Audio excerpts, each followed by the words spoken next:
Let's try to put some more perspective on what happened yesterday, what the indictments mean, the indictments of Paul Manafort and his assistant, as well as the guilty plea we learned about yesterday from George Papadopoulos. So let's put perspective on it with our next guest, Peter Hardy, who is a white-collar defense lawyer, a former federal prosecutor. He's also the author of Money Laundering Watch. He's a partner at the law firm of Ballard Spahr LLP, and that's what the Twitter handle is, Ballard Spahr LLP. Peter, thank you for joining us today. My pleasure. Thank you.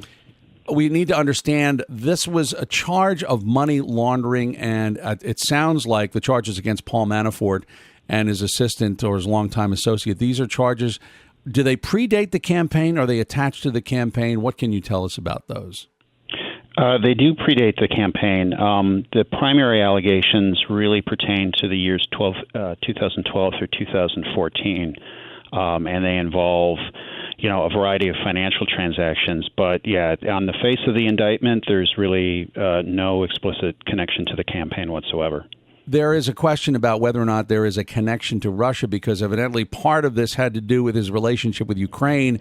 At the time, the leader in Ukraine was sympathetic to and evidently attached to Russia. I don't want to necessarily get into too much detail about what he is accused of doing, but how does he run afoul of the law? In other words, what is it that the special counsel is saying that he did that was illegal?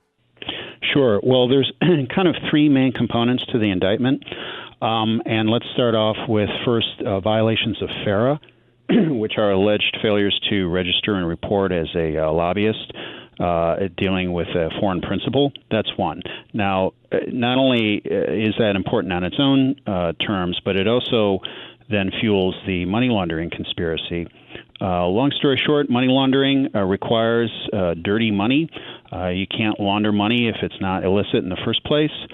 So the money laundering conspiracy charge then flows from using the proceeds of the underlying criminality that's alleged, the FARA violations, to then conduct a variety of wirings, which are financial transactions through alleged nominee accounts and entities. And then the third part, which is related to money laundering but is different in an important way.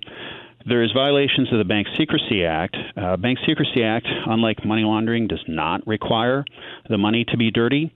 It's essentially a series of reporting obligations. And here, and this kind of starts to verge into tax fraud, and there is a prong of the conspiracy charge against the U.S. Treasury, where Mr. Manafort and actually Mr. Gates failed to file what are called FBARs, which are reporting forms for financial accounts held abroad.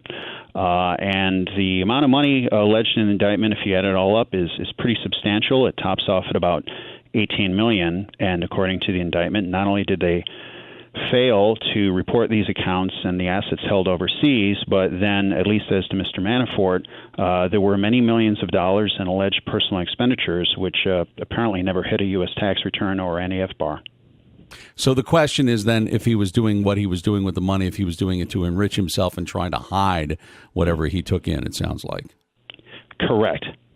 Okay. Yeah. So, yeah. I mean, this is in many ways, it's elaborate, it's high end, but it is in many ways a very kind of standard issue tax evasion charge. I mean, right. According to the government, he is at core a tax cheat.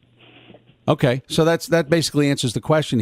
It's not about whether or not he was trying to work with another country to try to change the election. It was the idea that he was working for somebody, trying to hide the money and acting as an advisor. And by hiding that money, he was just trying to enrich himself without telling the U.S. government he was enriching himself. So like you said, he's a tax cheat.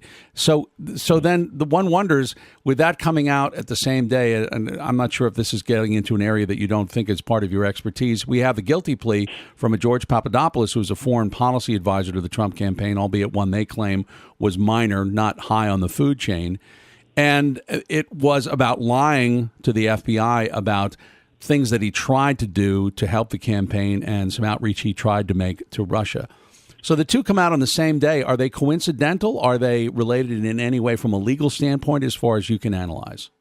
Well, I don't think it's coincidental. I mean, and on one hand, the kind of more mundane explanation is this indictment against Mr. Manafort was going to be unsealed. Monday's the day. Let's do it all at once and unseal this guilty plea. At the same time, you have to think that there is a message here because, as many commentators have observed, the indictment against Mr. Manafort kind of stands on its own. It doesn't, and you yourself just said, it doesn't necessarily really have anything to do with the campaign. But clearly, the guilty plea by Mr. Papadopoulos does, and so you definitely have a double-barreled message there. In terms of his guilty plea, and I'm not excusing what he did, but one of my observations was that the lies that are alleged are not, in the relative scheme of things of federal law enforcement, not the most egregious misstatements I've ever heard.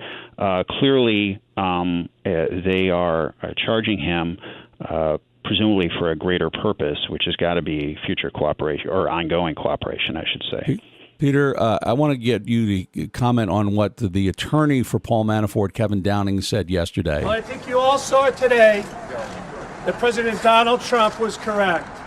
There is no evidence that Mr. Manafort or the Trump campaign colluded with the Russian government. All right, what do you make from that quote?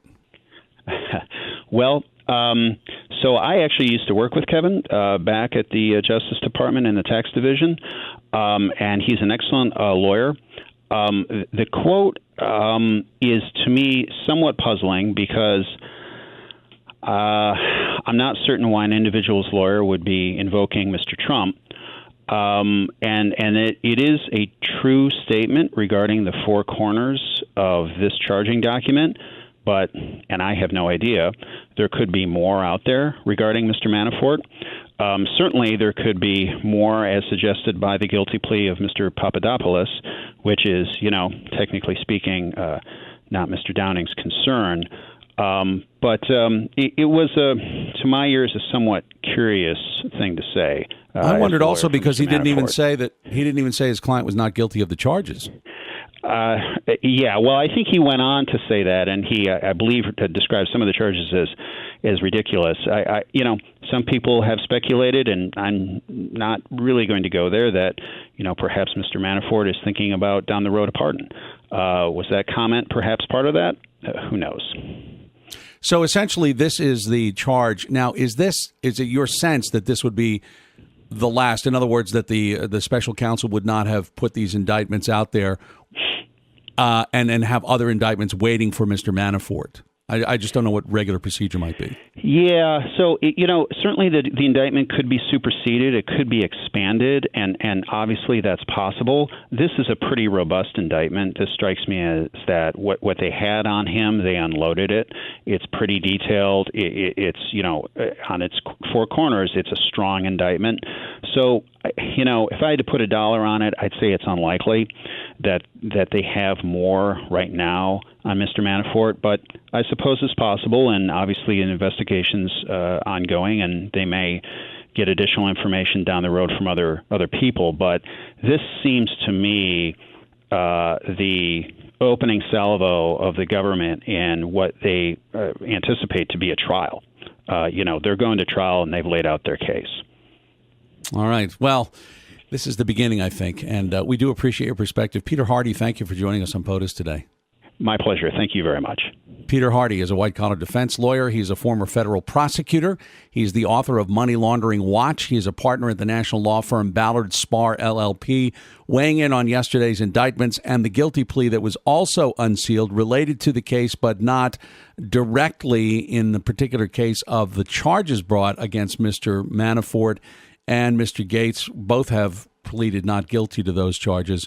The Twitter handle, by the way, is @Ballard Spahr LLP.